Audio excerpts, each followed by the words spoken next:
Há um clamor em seu coração. Você sente uma sede que nenhuma água deste mundo pode saciar, uma fome que nenhum pão terreno consegue satisfazer. Você quer mais de Deus, você quer o Espírito Santo enchendo cada canto vazio da sua alma. Você quer aquele poder que transformou pescadores em apóstolos, que fez covardes se tornarem mártires corajosos, que virou o mundo de cabeça para baixo através de homens e mulheres comuns que foram tocados pelo fogo celestial. Mas há algo impedindo. Há barreiras invisíveis, muros que você mesmo construiu, fechaduras que suas próprias mãos trancaram. E hoje, neste momento sagrado, Deus quer mostrar a você o que precisa desaparecer antes que o Espírito Santo possa encher você completamente. Não estou falando de uma fórmula mágica, não estou oferecendo um caminho fácil. Estou trazendo a verdade que liberta, mesmo quando dói. Porque o Espírito Santo não vem habitar em um templo sujo. Ele não compartilha espaço com aquilo que o ofende. Ele é santo, completamente santo. E quando ele chega, tudo que não pode permanecer na presença de Deus precisa sair. Pense em Isaías, aquele profeta que teve uma visão do trono de Deus. Ele viu os serafins clamando: Santo, Santo, Santo é o Senhor dos exércitos. E qual foi sua primeira reação? Medo? Alegria? Não, foi quebrantamento total. Ele gritou: Ai de mim, estou perdido, porque sou homem de lábios impuros e habito no meio de um povo de lábios impuros.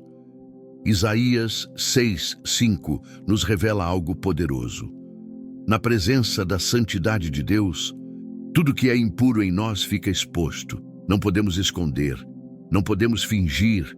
A luz revela o que estava nas sombras, mas ouça com atenção. Deus não expõe para envergonhar. Ele revela para curar. Ele mostra a ferida para poder tratá-la. E o que aconteceu com Isaías?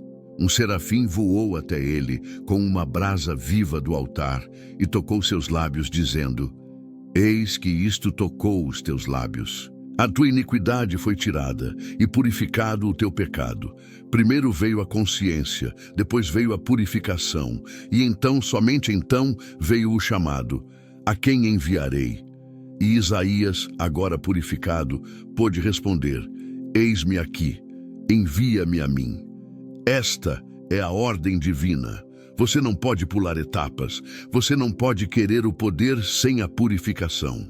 Você não pode desejar a unção sem estar disposto a deixar morrer tudo aquilo que impede o Espírito de fluir através de você. E o que precisa morrer? Vou ser direto com você, porque não tenho tempo para rodeios e sua alma não merece meias verdades. A primeira coisa que deve desaparecer é o orgulho espiritual. Aquela terrível ilusão de que você já sabe tudo, de que já alcançou, de que está espiritualmente acima dos outros. O orgulho é o pecado que expulsou Lúcifer do céu. É o pecado que fecha a porta para o Espírito Santo mais rápido do que qualquer outro. Por quê? Porque o Espírito Santo só habita nos quebrantados, nos humildes, naqueles que reconhecem sua completa dependência de Deus. Jesus disse em Mateus 5:3: Bem-aventurados os pobres de espírito, porque deles é o reino dos céus. Pobres de espírito, não os que fingem humildade, não os que fazem teatro religioso, mas os que realmente sabem que sem Deus não são nada, não têm nada, não podem nada. Esta é a verdadeira pobreza espiritual que atrai a riqueza do céu. Você já se pegou julgando outros, olhando de cima para baixo quem está caído, sentindo-se superior porque você congrega? Porque você dizima, porque você conhece a Bíblia? Cuidado, este é o terreno do orgulho espiritual. E o Espírito Santo não pode encher um coração cheio de si mesmo. Não há espaço. O orgulho ocupa todo o lugar que deveria pertencer a Deus. Lembra da parábola do fariseu e do publicano? O fariseu estava no templo, em pé, orando consigo mesmo.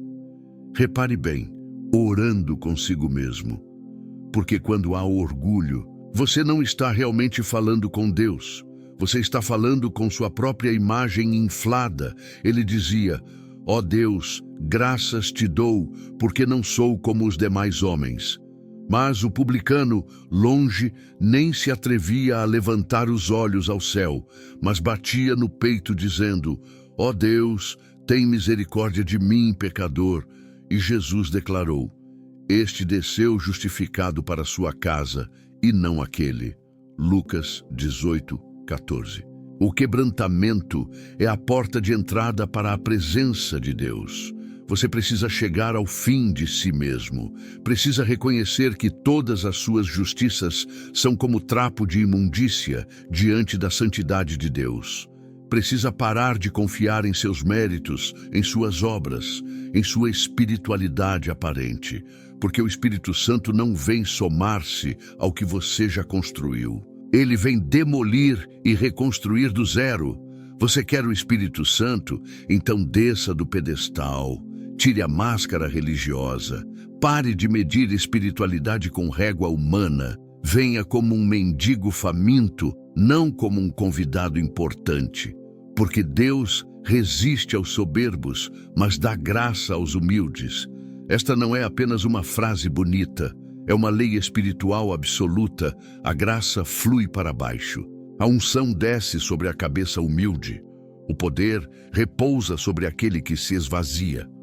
Quando João Batista viu Jesus se aproximando, ele disse algo revolucionário: é necessário que ele cresça e que eu diminua.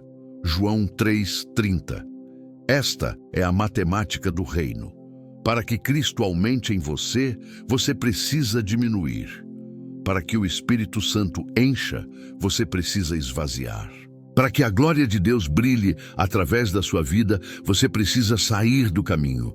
O orgulho sussurra: eu consigo, eu sei, eu mereço. Mas o Espírito Santo só responde ao clamor do coração que diz: sem ti nada posso, sem ti nada sei, sem ti nada sou. Esta é a diferença entre religiosidade morta e vida espiritual verdadeira. Religiosidade infla. Espiritualidade genuína quebra. Religiosidade exalta o homem. Verdadeira fé exalta a Deus. E aqui está a beleza surpreendente. Quando você se esvazia do orgulho, quando você desce ao vale da humildade, você descobre que Deus estava esperando por você lá, porque Ele habita com o contrito e abatido de espírito. Isaías 57:15 declara: porque assim diz o alto e sublime, que habita na eternidade, cujo nome é santo. Num alto e santo lugar habito, mas habito também com o contrito e abatido de espírito. Deus está no alto, mas desce para encontrar quem se abaixa. Deus é exaltado, mas se aproxima de quem se humilha. Esta é a porta. A primeira coisa que precisa desaparecer. O orgulho precisa morrer. Hoje, agora, completamente. A segunda coisa que deve desaparecer antes que o Espírito Santo possa enchê-lo completamente é a falta de perdão. Não há bloqueio espiritual mais devastador. Não há prisão mais cruel. Porque quando você não perdoa, você não prende apenas quem te feriu.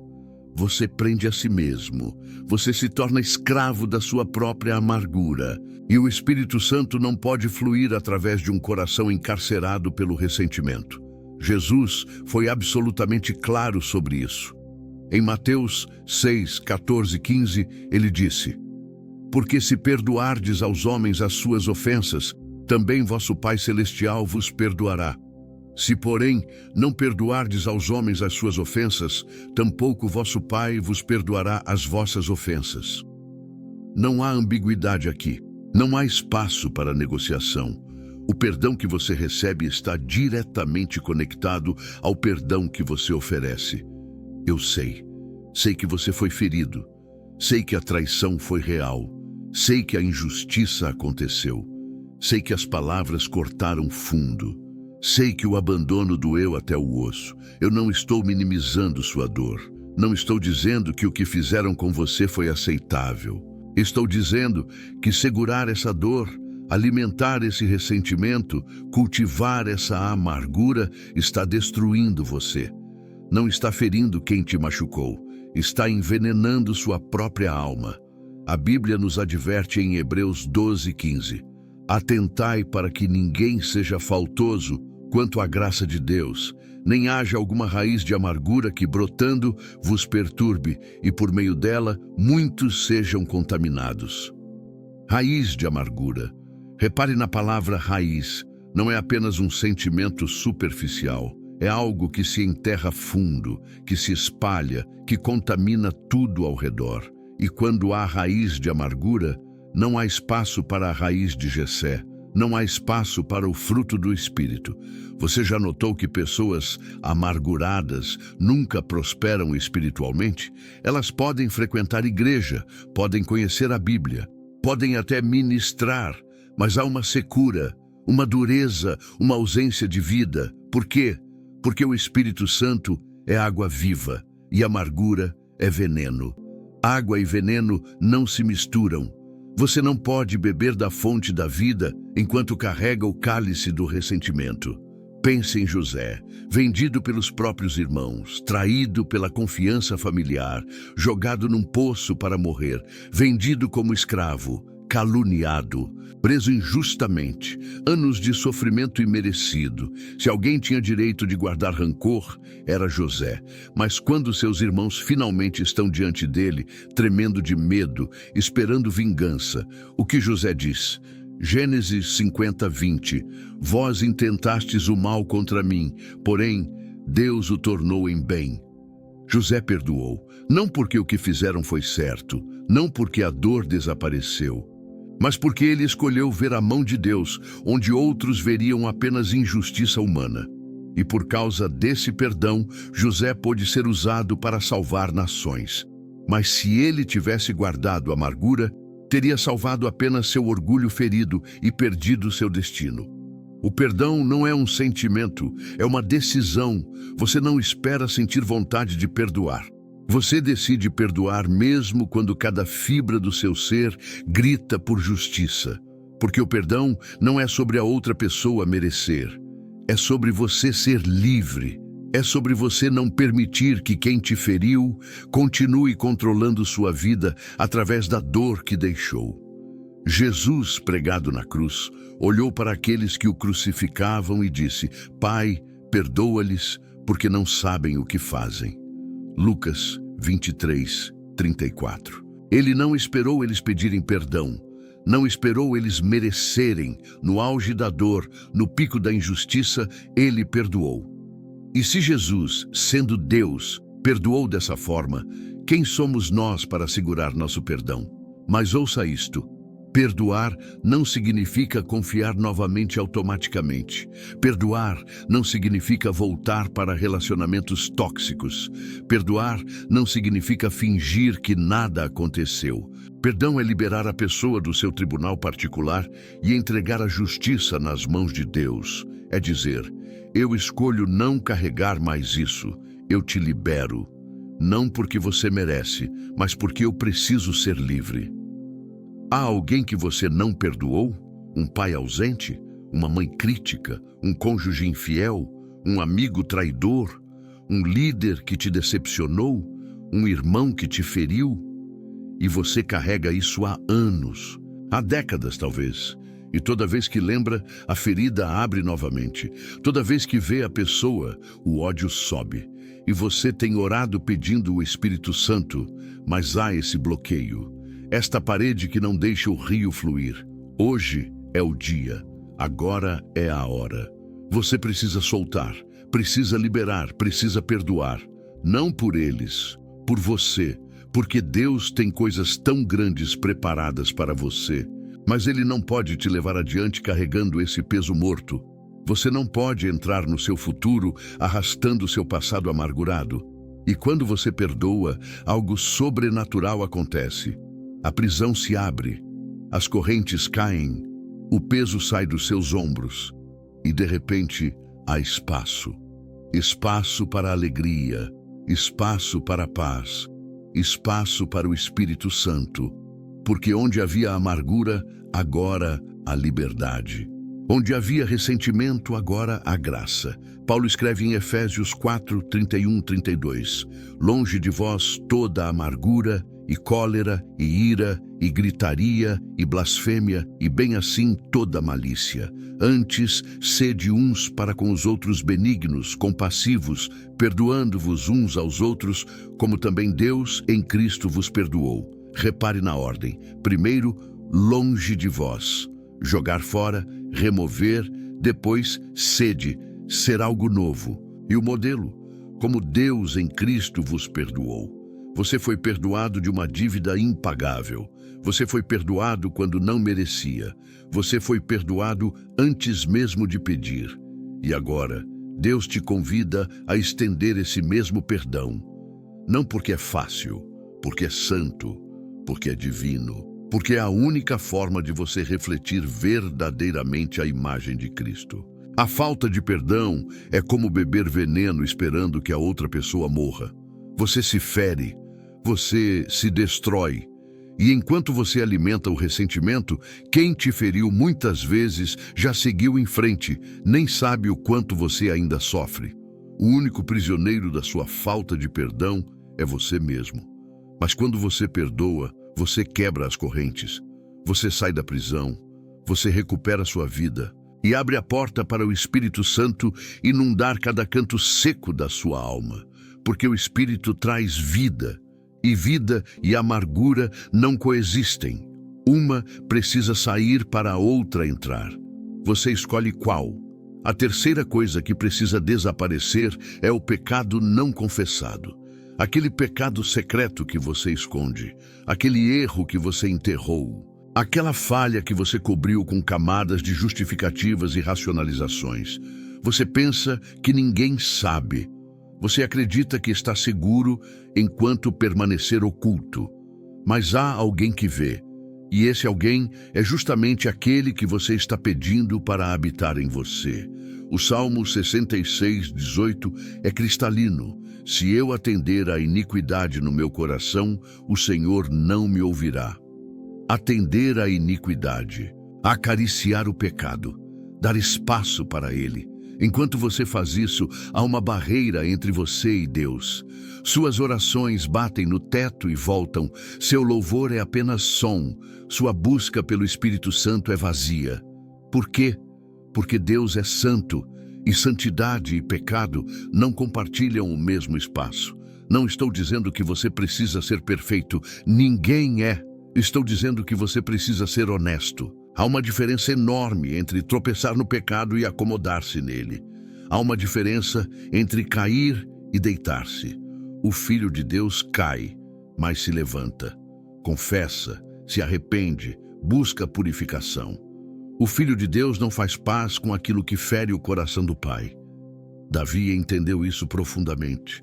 Depois do seu pecado com Batseba, depois do adultério, da mentira, do assassinato encomendado, ele poderia ter continuado fingindo, poderia ter escondido melhor. Mas quando o profeta Natã o confrontou, algo quebrou dentro dele. E do quebrantamento nasceu o Salmo 51. Escute o clamor de Davi. Compadece-te de mim, ó Deus, segundo a tua benignidade, e segundo a multidão das tuas misericórdias, apaga as minhas transgressões. Lava-me completamente da minha iniquidade e purifica-me do meu pecado. Davi não minimizou, não justificou, não culpou circunstâncias. Ele assumiu, confessou, clamou por purificação. E então ele diz algo que deveria ecoar no coração de cada um de nós. Não me repulses da tua presença, nem me retires o teu Santo Espírito. Salmo 51, 11. Davi sabia que o pecado afasta a presença. Davi sabia que a santidade de Deus não convive com iniquidade escondida. Você está escondendo algo? Há um pecado sexual que ninguém sabe?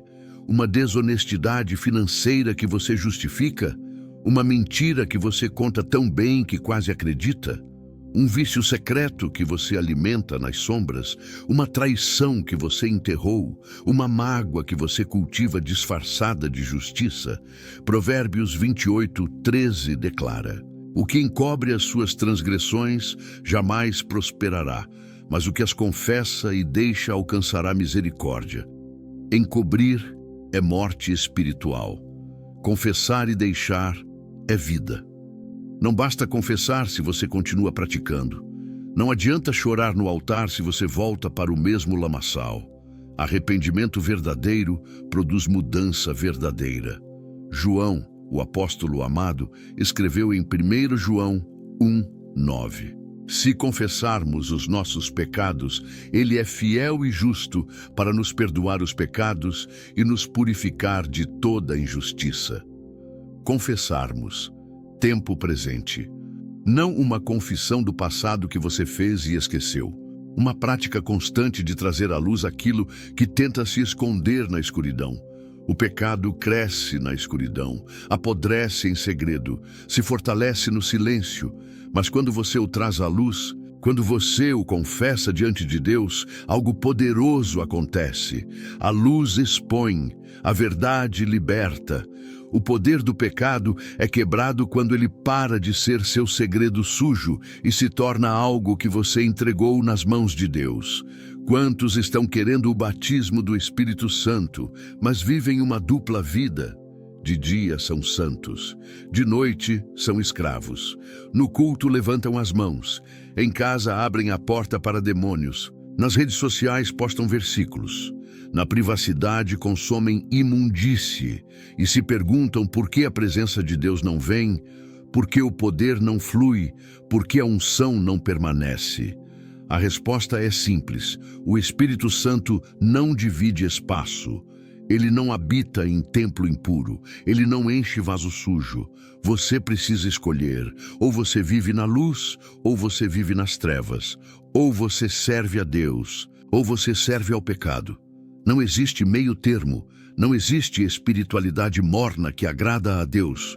Jesus disse em João 3:20-21, pois todo aquele que pratica o mal aborrece a luz e não se chega para a luz, a fim de não serem arguidas as suas obras. Quem pratica a verdade aproxima-se da luz, a fim de que as suas obras sejam manifestas, porque feitas em Deus. Quem pratica o mal se esconde. Quem pratica a verdade se aproxima. Onde você está? E talvez você esteja pensando: mas eu tenho tentado parar. Já orei 1000 vezes, já prometi a Deus e continuo caindo. Ouça, confessar não é só falar, é entregar, é buscar ajuda, é cortar os canais que alimentam o pecado, é fugir das tentações, não flertar com elas, é radical, porque pecado exige radicalidade. Se seu olho te faz tropeçar, arranca-o, Jesus disse. Não literalmente, mas espiritualmente. Corte o que precisa ser cortado. Delete o que precisa ser deletado. Afaste-se de quem precisa se afastar. Mude o que precisa ser mudado, porque sua alma vale mais do que qualquer prazer momentâneo. Sua comunhão com Deus é mais valiosa do que qualquer satisfação terrena. E quando você finalmente traz tudo à luz, quando você confessa sem reservas, quando você se arrepende de verdade e deixa o pecado, Deus faz o que só Ele pode fazer. Ele purifica, Ele limpa, Ele restaura. E o Espírito Santo, que estava impedido de entrar por causa do pecado não confessado, agora tem espaço livre para habitar, para encher, para transbordar. A pureza não é opcional, é essencial. O Espírito Santo é chamado de Espírito Santo por um motivo. Ele não é apenas Espírito, ele é santo, e santidade exige santidade. Não perfeição instantânea, mas um coração disposto a ser trabalhado, moldado, purificado.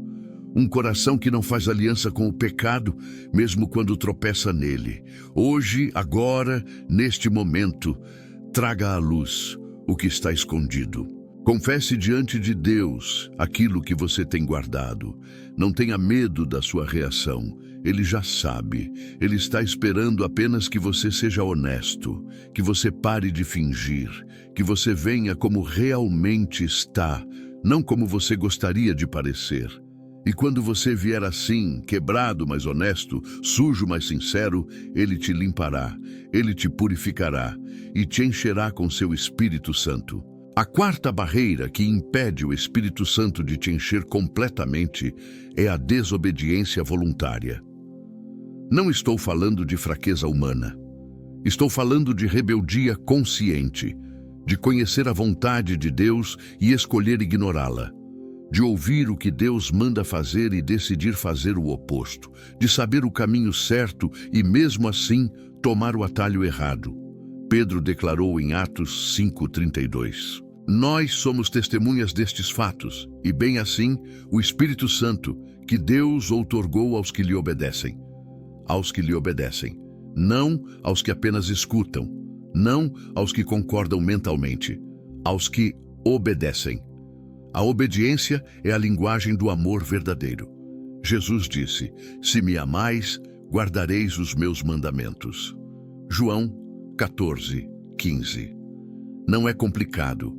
Amor genuíno produz obediência genuína. Há um mandamento de Deus que você está ignorando. Ele te mandou perdoar e você se recusa. Ele te mandou restituir e você finge que não ouviu. Ele te mandou se afastar de um relacionamento tóxico e você continua ali. Ele te mandou buscar reconciliação e você alimenta a separação.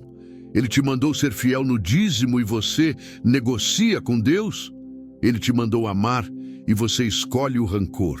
Cada área de desobediência é uma porta fechada para o Espírito Santo. Você não pode querer a presença de Deus e rejeitar a vontade de Deus. Não funciona assim. O Espírito Santo não é um garçom celestial que vem quando você chama para te servir, enquanto você continua fazendo sua própria vontade. Ele é Senhor, e senhorio exige submissão. Pense em Saul, o primeiro rei de Israel. Deus lhe deu uma ordem clara através do profeta Samuel: destruir completamente os amalequitas e tudo o que lhes pertencia. Mas Saul obedeceu parcialmente. Destruiu o que não tinha valor e guardou o melhor. E quando Samuel o confrontou, Saul tentou justificar: eu guardei para sacrificar ao Senhor. Que ironia trágica! Desobedecer para poder oferecer sacrifício. E a resposta de Samuel é devastadora. Tem, porventura, o Senhor tanto prazer em holocaustos e sacrifícios, quanto em que se obedeça à sua palavra? Eis que o obedecer é melhor do que o sacrificar, e o atender melhor do que a gordura de carneiros. Porque a rebelião é como o pecado de feitiçaria, e a obstinação é como a idolatria. 1 Samuel 15, 22, 23. Você ouviu isso? Rebelião é como feitiçaria, obstinação é como idolatria. Quando você conhece a vontade de Deus e escolhe sua própria vontade, você está praticando idolatria.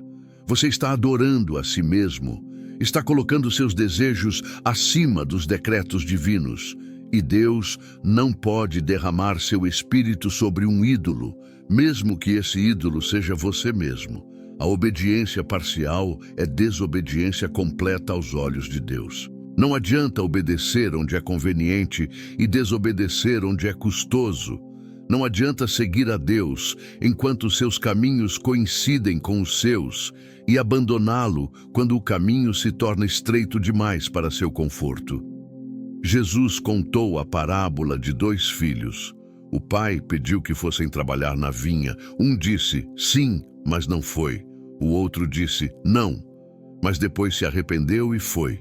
Jesus perguntou, qual dos 2 fez a vontade do pai? A resposta é óbvia, aquele que obedeceu, não aquele que prometeu.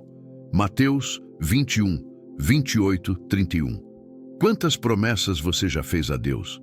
Quantas vezes você disse sim, Senhor, com os lábios, mas não, Senhor, com suas ações? Quantas vezes você cantou tudo entregarei, mas manteve suas mãos fechadas sobre o que não quer soltar? Deus não se impressiona com palavras bonitas. Ele procura corações obedientes. E a obediência precisa ser imediata. Obediência atrasada é desobediência disfarçada. Quando Deus fala, você age. Não amanhã, Não quando for mais conveniente, não quando você se sentir pronto. Agora. Porque a obediência que espera pela hora perfeita muitas vezes nunca acontece. Moisés aprendeu isso. Deus lhe disse para falar à rocha e ela daria água. Mas Moisés, frustrado com o povo, bateu na rocha em vez de falar. Água saiu, o milagre aconteceu, mas Moisés perdeu o direito de entrar na terra prometida. Números 20, 7 e 12. O resultado veio, mas a desobediência teve consequência. Deus não está apenas interessado em resultados. Ele está interessado em obediência. Talvez você esteja pensando, mas Deus não entende minha situação. Não vê que é difícil. Não sabe que tenho limitações? Sim, Ele sabe. Ele sabe melhor do que você. E justamente por isso Ele ordena, porque Ele vê o que você não vê, porque Ele sabe o que é melhor, porque seus caminhos são mais altos que os seus. Isaías 55, 8, 9 nos lembra. Porque os meus pensamentos não são os vossos pensamentos, nem os vossos caminhos, os meus caminhos, diz o Senhor. Porque, assim como os céus são mais altos do que a terra, assim são os meus caminhos mais altos do que os vossos caminhos, e os meus pensamentos mais altos do que os vossos pensamentos. Quando você não entende o porquê, obedeça a si mesmo. Quando parece não fazer sentido, confie a si mesmo. Quando custa caro, pague o preço a si mesmo. Porque obediência não é sobre compreensão, é sobre confiança. É dizer, Deus, eu não vejo o quadro completo, mas tu vês. Eu não entendo agora, mas confio em ti e vou obedecer. Noé construiu uma arca em terra seca. Abraão ofereceu seu filho sem entender. Moisés estendeu o cajado sobre o mar. Josué marchou ao redor de Jericó. Pedro lançou a rede em águas infrutíferas. A viúva deu sua última refeição. Todos obedeceram sem compreender completamente. E todos viram o milagre de Deus. A desobediência, por outro lado, sempre traz consequência. Sempre. Pode não vir hoje, pode não vir amanhã. Mas a semente da desobediência sempre produz fruto amargo. Jonas desobedeceu e foi parar no ventre do peixe. Acã desobedeceu e Israel foi derrotado. Ananias e Safira mentiram ao Espírito Santo e morreram. Deus não está brincando com você. Ele não dá sugestões. Ele dá mandamentos. E obediência não é negociável se você quer andar no Espírito. Porque o Espírito Santo é o espírito de obediência. Ele não guia para a rebelião. Ele conduz à submissão. Ele te leva aos pés da cruz, onde você morre para si mesmo e vive para Cristo. Então, o que Deus está te pedindo que você não está fazendo? O que Ele falou que você está adiando? Onde você está sendo teimoso, obstinado, rebelde? É hora de parar de negociar, de parar de justificar, de parar de adiar. Obedeça. Simplesmente obedeça. E veja o Espírito Santo fluir através da sua vida como nunca antes. A quinta coisa que deve desaparecer é o medo paralisante. Não estou falando do temor reverente de Deus, que é saudável e necessário. Estou falando daquele medo que te paralisa, que te faz recuar, que te impede de avançar no chamado, que te mantém preso em zona de conforto enquanto Deus está te chamando para águas mais profundas. Esse medo precisa sair. O medo e o Espírito Santo não coexistem. Paulo escreve a Timóteo, porque Deus não nos tem dado espírito de covardia, mas de poder, de amor e de moderação. 2 Timóteo 1, 7. Não é espírito de medo, é espírito de poder. Quando o Espírito Santo te enche, o medo é expulso. Quando o poder de Deus habita em você, a covardia não tem lugar. Mas tantos cristãos vivem dominados pelo medo. Medo do futuro, medo de falhar, medo de decepcionar, medo da opinião alheia, medo de perder, medo de não ser suficiente, medo de tentar e não conseguir. E esse medo se torna uma fortaleza que aprisiona, uma muralha que separa você do seu destino em Deus. Pense nos discípulos no cenáculo antes de Pentecostes. Eles estavam com medo, portas trancadas, escondidos, tremendo com a possibilidade de serem perseguidos como Jesus foi. Mas quando o Espírito Santo desceu, tudo mudou. Pedro, que negou Jesus 3 vezes por medo de uma serva, agora está nas ruas pregando ousadamente, o mesmo homem. Mas agora cheio do Espírito. E o medo não tinha mais poder sobre ele. Atos 4:31 descreve: tendo eles orado, tremeu o lugar onde estavam reunidos. Todos ficaram cheios do Espírito Santo e com intrepidez anunciavam a palavra de Deus. Intrepidez, ousadia, coragem. Esse é o efeito do Espírito Santo. Ele transforma covardes em corajosos, tímidos em ousados, medrosos em destemidos. Mas você precisa soltar o medo primeiro. Precisa parar de dar ouvidos às vozes que te paralisam. Precisa parar de projetar fracasso antes mesmo de tentar. Precisa parar de viver como se Deus fosse pequeno demais para seus problemas. Ele não é. Ele é o Deus Todo-Poderoso. E se Ele está com você, quem pode ser contra você? Romanos 8:31 grita essa verdade. Se Deus é por nós, quem será contra nós? A pergunta não é retórica, é revolucionária. Se o Criador do Universo está do seu lado, que diferença faz quem está contra? Se o Senhor dos Exércitos marcha à sua frente, por que você recua com medo? Josué enfrentava uma missão impossível: conquistar uma terra cheia de gigantes, cidades fortificadas, inimigos poderosos. E Deus lhe disse 4 vezes em um único capítulo: ser forte e corajoso. Não foi uma sugestão, foi uma ordem, porque a coragem não é ausência de medo, é obediência apesar do medo. É agir quando tudo em você quer fugir. E a promessa que Deus deu a Josué é a mesma promessa que Ele dá a você. Não te mandei eu? Ser forte e corajoso. Não temas nem te espantes, porque o Senhor teu Deus é contigo por onde quer que andares. Josué 1:9. Ele está contigo, sempre. Em cada batalha, em cada desafio, em cada momento de medo. Você não está sozinho. O medo mente, ele exagera os problemas, minimiza a presença de Deus, te faz focar no tamanho do gigante em vez do tamanho do seu Deus. Ele sussurra que você não é capaz, que vai fracassar, que é melhor desistir. Mas essas são mentiras, e você não precisa acreditar nelas. Davi enfrentou Golias quando todos os outros tremiam de medo. Um garoto com um estilingue contra um gigante com armadura completa. Impossível? Sim, humanamente falando. Mas Davi não confiava em si mesmo. Ele confiou em Deus. E ele declarou: tu vens contra mim com espada, com lança e com escudo. Eu, porém, vou contra ti em nome do Senhor dos Exércitos. 1 Samuel 17:45. Essa é a diferença. O medo olha para as circunstâncias. A fé olha para Deus.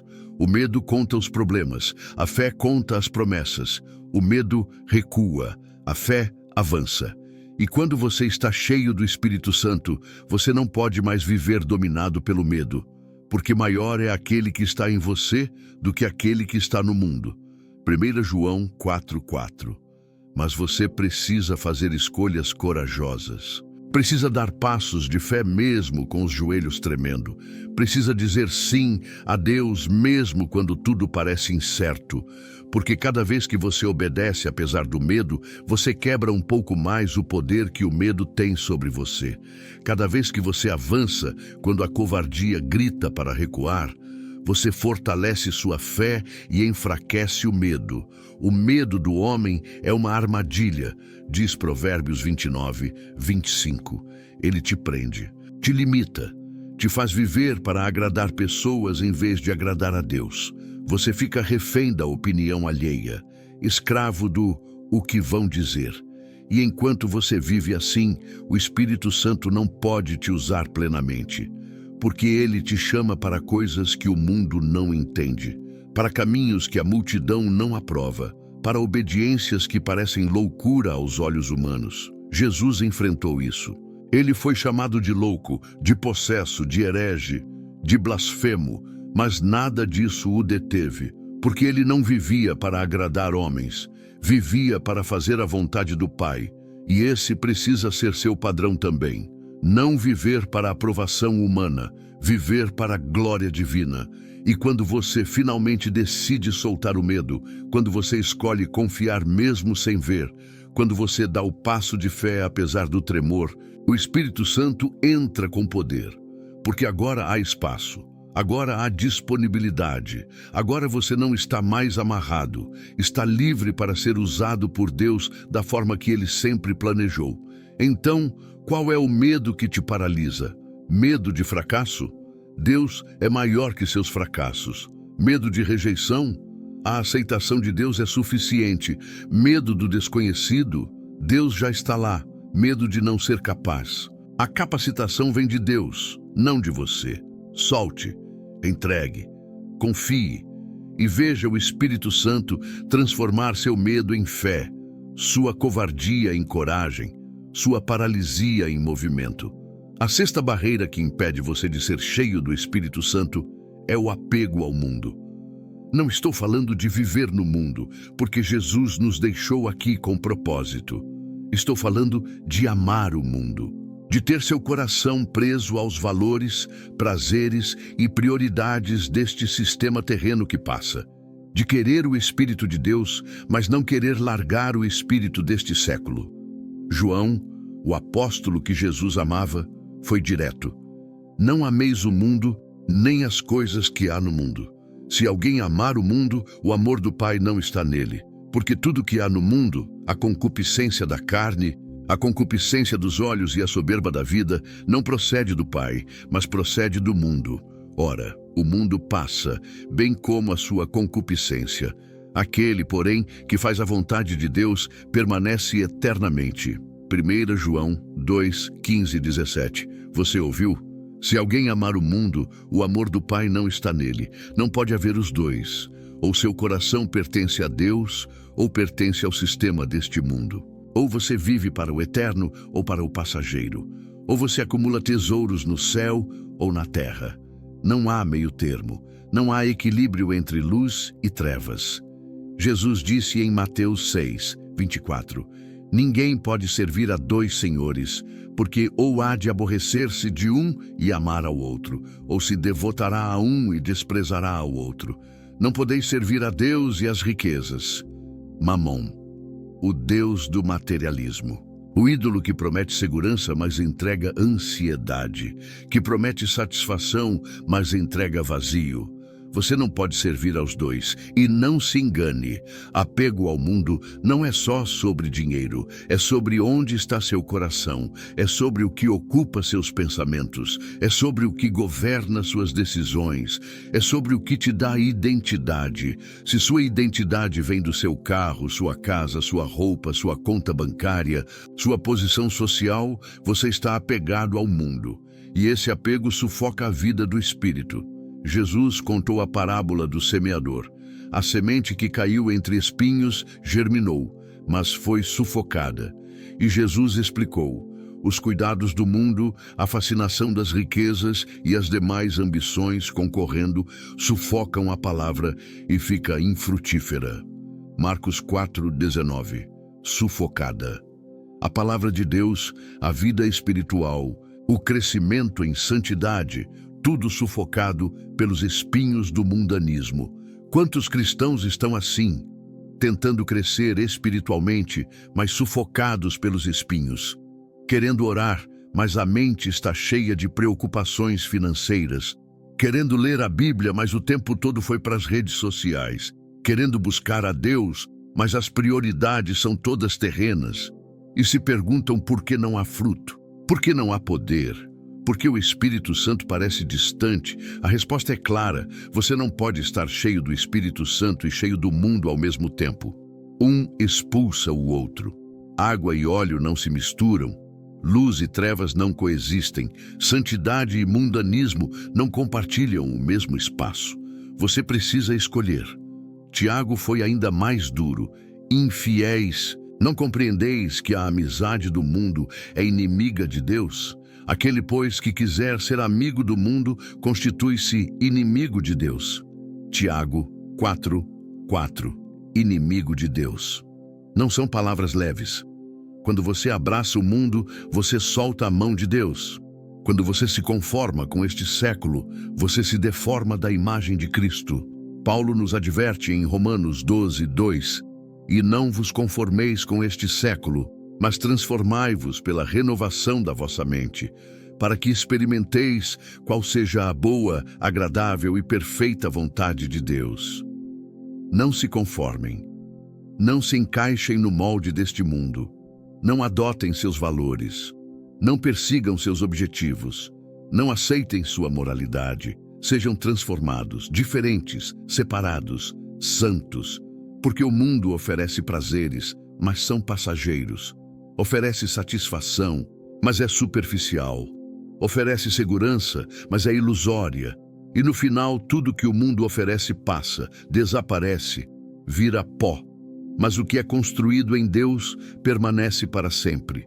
Pense no jovem rico que veio a Jesus. Ele tinha tudo que o mundo considera sucesso: riqueza, posição, moralidade religiosa. E ele perguntou a Jesus o que faltava para herdar a vida eterna. Jesus olhou para ele, amou-o e disse: Falta-te uma coisa. Vai, vende tudo quanto tens, dá-o aos pobres e terás um tesouro no céu. Então, vem e segue-me. Marcos 10:21. Mas ele não pôde, porque seu coração estava preso às suas posses. Ele queria a vida eterna, mas não estava disposto a soltar a vida terrena. Queria seguir a Jesus, mas não queria deixar suas riquezas. E ele se afastou triste, porque o apego ao mundo custou-lhe o reino de Deus. Quantos estão nessa mesma posição hoje? Querendo mais de Deus, mas não querendo menos do mundo? Querendo o céu, mas não querendo largar a terra? Querendo a unção, mas não querendo o desapego? E vivem nessa tensão miserável, nesse conflito interno, nessa duplicidade espiritual que não satisfaz nem a Deus nem a alma. Jesus foi claro: se alguém quer vir após mim, a si mesmo se negue, tome a sua cruz e siga-me. Porquanto, quem quiser salvar a sua vida, perdê-la-á, mas quem perder a vida por minha causa, achá-la-á. Pois que aproveitará o homem se ganhar o mundo inteiro e perder a sua alma? Mateus 16:24-26. Perder a vida para achá-la, morrer para viver, esvaziar para ser cheio, largar para receber. Este é o paradoxo do reino. E até que você entenda isso, até que você pratique isso, o Espírito Santo não pode te encher completamente. Porque enquanto você segura o mundo com uma mão e tenta agarrar a Deus com a outra, você não está totalmente disponível para nenhum dos dois. Então, o que você precisa soltar? Que ídolo você está adorando disfarçado de necessidade? Que prazer mundano você está chamando de liberdade? Que ambição terrena você está justificando como sabedoria? Deus está te chamando para uma vida de separação. Não isolamento, mas distinção. Não legalismo, mas santidade. Não religiosidade externa, mas transformação interna. E quando você finalmente solta o mundo, quando você para de tentar equilibrar eternidade e temporalidade, quando você escolhe Deus acima de tudo, o Espírito Santo pode te encher sem competição, sem dividir espaço, sem compartilhar trono, porque agora você está totalmente disponível, totalmente rendido, totalmente dele. A sétima e última coisa que deve desaparecer antes que o Espírito Santo possa te encher completamente é a incredulidade. Aquela dúvida sutil que mina sua fé. Aquele ceticismo disfarçado de sabedoria. Aquela hesitação que questiona as promessas de Deus. Aquela voz interior que diz: será que Deus realmente fará o que prometeu? Será que funciona para mim também? A incredulidade é o oposto exato da fé. E sem fé é impossível agradar a Deus. Hebreus 11:6 é categórico.